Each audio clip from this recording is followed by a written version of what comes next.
ट्विशा शर्मा मौत मामले में अब खुलासे हो रहे हैं। ट्विशा शर्मा की संदिग्ध मौत मामले में अब उसके मोबाइल फोन की चैट्स भी सामने आई है। ट्विशा की चैट्स की माने तो उसे ससुराल में प्रताड़ित किया जा रहा था। उसने अपनी मां को मैसेज में लिखा भी कि ससुराल में उसके साथ कैसा व्यवहार हो रहा है, यहां तक कि उसके अबॉर्शन को लेकर भी गलत बातें की जा रही हैं। ट्विशा की चैट्स के मुताबिक ससुराल वाले उस पर ड्रग्स लेने का भी आरोप लगाते थे। ट्विशा मौत मामले की जांच में उसके मोबाइल फोन से मिले चैट्स अहम माने जा रहे हैं। तो देखिए, हम आपको ये चैट्स भी दिखा रहे हैं और उसने अपनी मां को बताया था कि कैसे उसे परेशान किया जाता है। और 30 अप्रैल को ट्विशा ने कहा था कि मेरा जीवन नरक हो गया है।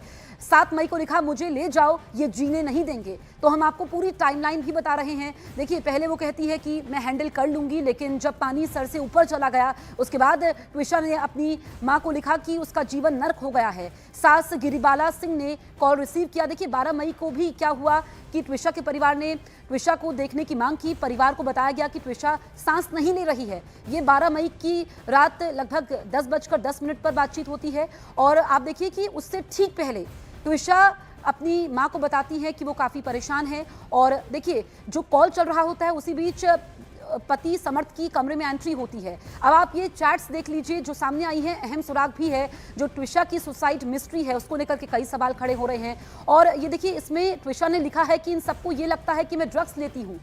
और पहले वो लिखती है, मेरी प्रॉब्लम है, मैं हैंडल कर लूंगी। और इन सबको ये लगता है कि मैं ड्रग्स करती हूँ, इसलिए मेरा मूड खराब रहता है। ये ट्विशा लिखती है। तो देखिए कि जो अब चैट्स सामने आ रहे हैं उससे पढ़ते खुलती जा रही हैं, क्योंकि पिछले साल यानी कि दिसंबर 2025 में शादी हुई थी। शादी के 6 महीने के भीतर काफ़ी परेशान ट्विशा रही। उसने अपने माता पिता को बताया था कि कैसे वो परेशान रहती है, कैसे उसे टॉर्चर किया जाता है। और अब जो दोस्त से चैट सामने आई है, माँ से चैट सामने आई है, ये अहम सुराग है। आप देखिए कि इससे पहले ट्विशा के पिता ने भी आरोप लगाए थे कि उनकी बेटी को ससुराल में तंग किया जाता था, उसके चरित्र पर गलत आरोप लगाए जाते थे, जिसकी वजह से उनकी बेटी को अबॉर्शन तक करवाना पड़ा था।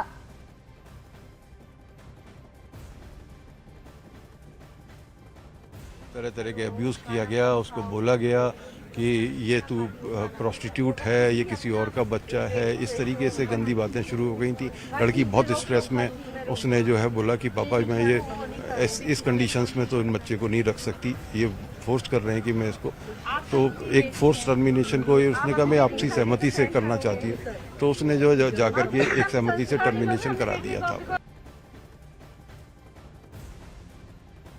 तो आप ट्विशा के पिता को सुन रहे थे। उन्होंने बताया कि कैसे उनकी बेटी को परेशान किया जाता था, कैसे अबॉर्शन के लिए यहाँ पर दबाव बनाया गया। ये उनकी बेटी को कहा गया कि वो ड्रग्स लेती हैं, जिस वजह से उसका मूड खराब रहता है।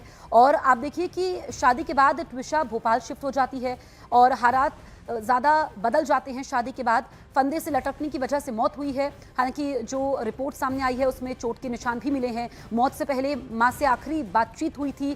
कॉल जब कट जाता है और उसके बाद सब कुछ बदल जाता है, क्योंकि जब परिवार दोबारा कॉल करता है, ट्विशा को देखने की मांग करता है, तो ट्विशा के ससुराल वाले कहते हैं कि ट्विशा सांस नहीं ले पा रही है। अब देखिए कि ये जो ट्विशा की सुसाइड मिस्ट्री है, इसमें कई सारे सवाल ऐसे हैं जिनका जवाब मिलना बाकी है। तो ट्विशा शर्मा की सास का बयान भी अब सामने आ चुका है। ट्विशा की सास गिरिबाला ने अपनी जमानत के समय कोर्ट में जो बयान दिए थे उसमें उन्होंने अपनी बहू ट्विशा पर कई गंभीर आरोप लगाए। सास गिरिबाला के मुताबिक ट्विशा ड्रग्स की आदी थी और ड्रग्स न मिलने पर उसके हाथ कांपने लगते थे। बयान में यह भी आरोप लगाया गया कि नोएडा में उसे आसानी से ड्रग्स मिल जाती थी, इसी वजह से उसका व्यवहार बदल गया था। सास के मुताबिक ट्विशा का इलाज भोपाल में साइकेट्रिस्ट से चल रहा था और ससुराल पक्ष उसकी देखभाल कर रहा था। साथ ही ओवरडोज और एबॉर्शन को लेकर भी कई दावे किए गए हैं। हमारे सहयोगी मनोज हमारे साथ लाइव मौजूद है। मनोज, यहाँ पर जो ट्विशा की सास है उन्होंने कई आरोप ट्विशा पर लगाए हैं कि वो ड्रग्स की आदी थी। नोएडा में तो ड्रग्स मिल जाती थी आसानी से, लेकिन वहां पर उस वजह से उसका व्यवहार बदला रहता था। अब क्या जांच कहां तक पहुंची है और क्या तस्वीर इस वक्त नजर आ रही है? अपडेट क्या है? अभी बड़ा सवाल ये है, अदालत में आज सोमवार का जो दिन है वो इस बात के लिए है कि आखिर जो ट्विशा है, ट्विशा के पति की जो अग्रिम जमानत की याचिका लगी हुई है वो अदालत स्वीकार करती है कि नहीं। क्योंकि ट्विशा की जो सास है गिरिबाला सिंह, जो कि पूर्व जज है, उनको पहले ही जो अदालत है अग्रिम जमानत दे चुकी है। बड़ा सवाल कई हैं, सवाल जांच के हैं। जैसे परिवार का आरोप है, ट्विशा के माता पिता का आरोप है, उनका कहना है कि उनको एफआईआर दर्ज कराने में काफ़ी देर हुई, जब दबाव बना तब जाकर एफआईआर दर्ज हुई। उनका एक और कहना है कि जो फांसी का फंदा है अगर ट्विशा की मौत फांसी लगाने से उसने खुदकुशी की है, जो फांसी का फंदा है उसको आखिर पुलिस ने पोस्टमार्टम के समय उस रिपोर्ट के साथ वहां पर पेश क्यों नहीं किया? आखिर उस रिपोर्ट के साथ उस फांसी के फंदे की जो है उसकी रिपोर्ट क्यों नहीं आई कि जो फंदा गले में लगा हुआ था वो फंदा वही था जिस फंदे को वहां पुलिस ने सबमिट किया रिपोर्ट के समय, पोस्टमार्टम के समय अस्पताल में, एम्स भोपाल के अस्पताल में। ये जांच के दूसरे विषय हैं जिनको लेकर जो परिवार कह रहा है कि इस पूरे मामले को दिल्ली ट्रांसफर किया जाए। इसका उनको कहना है कि उनको भोपाल में न्याय नहीं मिलेगा। दूसरा, वो चाहते हैं सेकेंड पोस्टमार्टम, दोबारा पोस्टमार्टम हो। बिल्कुल मनोज, आप ये दो अपडेट बता रहे हैं कि परिवार चाहता है दोबारा पोस्टमार्टम हो, मामले को दिल्ली ट्रांसफर किया जाए, लेकिन जो ये यहाँ पर हमने ट्विशा की सास की बात करें, उन्होंने ड्रग्स को लेकर के बड़े दावे किए हैं, लेकिन जो चैट सामने आई है जिसमें ट्विशा अपनी मां को बता रही हैं कि ससुराल पक्ष कहता है कि वो ड्रग्स लेती हैं, इस वजह से उनका मूड खराब रहता है और किस तरीके से उन पर दबाव बनाया जाता है, जो व्यवहार उनके साथ हो रहा था ट्विशा के साथ, वो चैट अहम सबूत है। ये चैट जाहिर तौर पर जो ट्विशा के जो भी चैट है वो एक अहम सबूत है। दूसरा भी जो जैसे नेल के वो रखे हैं, प्रिंट रखे हुए हैं, नेल रखे हुए हैं जिनकी डीएनए रिपोर्ट आएगी, साथ ही साथ विसरा की अभी रिपोर्ट आनी है, क्योंकि जो पोस्टमार्टम की अभी जो हमारे पास रिपोर्ट है वो रिपोर्ट प्रिलिमिनरी रिपोर्ट है, प्रारंभिक रिपोर्ट है। अभी कई जो फॉरेंसिक जांच के जो आखिरी नतीजे हैं वो भी इस पूरे मामले में पुलिस के लिए बड़े मददगार आगे साबित होंगे। अभी तो बड़ा सवाल ये है कि जो चैट सामने है, गिरिबाला सिंह जिन्होंने अग्रिम जमानत के समय इस तरह की दलीलें दी, ये सारी चीजें, दोनों पक्षों के बयान अभी पुलिस को लेने हैं। गिरिबाला सिंह का बयान लेना है, गिरिबाला सिंह के साथ साथ ट्विशा के पति का बयान लेना है, क्योंकि ट्विशा के पति की आज करीब 6 से 7 दिन हो रहे हैं, अभी तक ट्विशा के पति की गिरफ्तारी नहीं हुई है।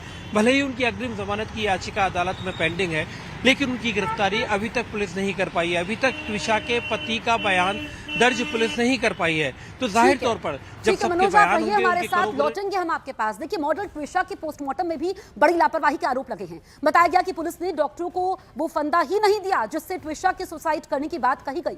बिना फंदे की ही ट्विशा की पोस्टमार्टम रिपोर्ट भी तैयार कर दी गई। बाद में जब परिवार की तरफ से सवाल उठाए गए तो पुलिस को 6 दिन बाद उस फंदे की याद आई। इस बीच खबर यह है कि परिवार ने दोबारा पोस्टमार्टम की मांग भी की है। तो आप देखिए कि ये पोस्टमार्टम में बड़ी लापरवाही बरती गई है। पुलिस ने डॉक्टरों को वो फंदा ही नहीं दिया जिससे ट्विशा के सुसाइड करने की बात कही गई और बिना फंदे के ही ट्विशा की पोस्टमार्टम रिपोर्ट भी तैयार कर दी गई। और ये देखिए, ये चैट भी लगातार सामने आ रही हैं, जो खुलासे हो रहे हैं। अब देखिए, यहाँ पर ट्विशा की तरफ से अपनी मां को बताया गया कि इन सबको ये लगता है कि मैं ड्रग्स लेती हूँ, इसीलिए मेरा मूड खराब रहता है और यहाँ पर मुझे बहुत ज्यादा घुटन हो रही है माँ। ये देखिए, ये ट्विशा ने अपनी मां को अपने दिल का हाल बताया था और ये कहा था कि मैं बहुत यहाँ पर प्रताड़ित महसूस करती हूँ, मेरे साथ बुरा व्यवहार होता है। हमारे सहयोगी मनोज लगातार हमारे साथ बने हुए हैं। मनोज, यहाँ पर कई सारे सवाल खड़े होते हैं जिनका जवाब मिलना बाकी है, लेकिन पोस्टमार्टम में भी बड़ी लापरवाही के आरोप लगे हैं। पुलिस के ऊपर पोस्टमार्टम में लापरवाही के आरोप इसलिए लगे हैं क्योंकि जो फांसी का फंदा है, जाहिर तौर पर जब फांसी की किसी की बात होगी तो पुलिस की रिकवरी की जो पहली सबसे इंपॉर्टेंट चीज है कि फांसी कैसे लगाई। अगर वो कोई नायलॉन की रस्सी है तो उस रस्सी को पुलिस ने पोस्टमार्टम रिपोर्ट के समय डॉक्टरों के सामने रखा या नहीं रखा, क्योंकि डॉक्टरों की टीम तभी तो ये बात बता पाएगी कि जो फांसी का फंदा लगा वो फांसी का फंदा इस नायलॉन की अमुक रस्सी से या जो भी फंदे से लगाया गया। दूसरा, वो सबसे बड़ा एविडेंस इस बात का होता है कि कोई इंसान जिसे जो पहले से मृत था, क्या उसे फांसी से लटका दिया गया या उस इंसान ने खुद ही वो फांसी का फंदा लगाया। ये सारे एविडेंस इस बात से ही साबित होंगे कि वो फांसी का फंदा और साथ ही साथ गले में पड़े हुए निशान, इन दोनों के बीच में मैच किस तरह से होता है, उसमें किस तरह से डॉक्टर अपने आखिरी नतीजे निकालते हैं। तो पुलिस की बड़ी लापरवाही है। पुलिस कह रही है कि अब वो दे दिया गया है एम्स भोपाल को और आज शाम तक, सोमवार की शाम तक उनका कहना है, दावा है कि ये रिपोर्ट भी आ जाएगी कि फांसी का फंदे के साथ पोस्टमार्टम की रिपोर्ट भी आज शाम तक आ जाएगी। ठीक है मनोज, आप नजर बनाए रखिएगा। तमाम जानकारी हम तक पहुंचाने के लिए आपका बहुत बहुत शुक्रिया। इस बीच ट्विशा के पिता क्या कह रहे हैं, उनसे खास बातचीत की गई है, आप सुनिए। मतलब आप लोग यहाँ सीएम हाउस क्या प्रोटेस्ट कर रहे हैं? ये निष्पक्ष जांच की मांग कर रहे हैं, निष्पक्ष एसआईटी की मांग कर रहे हैं। हम मांग कर रहे हैं PM2 की, जो हमें प्रोवाइड, हमें पहले दिन से फोर्सफुली ये कहा जा रहा है कि आप बॉडी ले लीजिए, ये आप बॉडी ले लीजिए ताकि हम PM2 का राइट नहीं यूज कर पाए। पीएम रिपोर्ट है, उसमें क्या शिकायत है आपको? उसको बिल्कुल मिसमैच कर रही है। जो फाइंडिंग्स आ रही हैं, जो फिजिकल अपीयरेंस आ रही है और जो फाइंडिंग्स आ रही हैं, उससे मिसमैच कर रही है। आपको क्या लगता है ट्विशा की अभी वजह बताई गई कि ट्विशा ने, देखिए, ये एक बहुत संदिग्ध मौत है जिसको एक फांसी के रूप में दिखाया जा रहा है। हम इसको संदिग्ध मौत को पूरी प्रवीणता से जांच करना चाहते हैं। हमारा अंदेशा इसलिए है क्योंकि गिरिबाला सिंह जी को यहाँ पर एंटीसिपेटरी बेल ग्रांट की गई है इस केस में, जो इस कानून का मजाक है।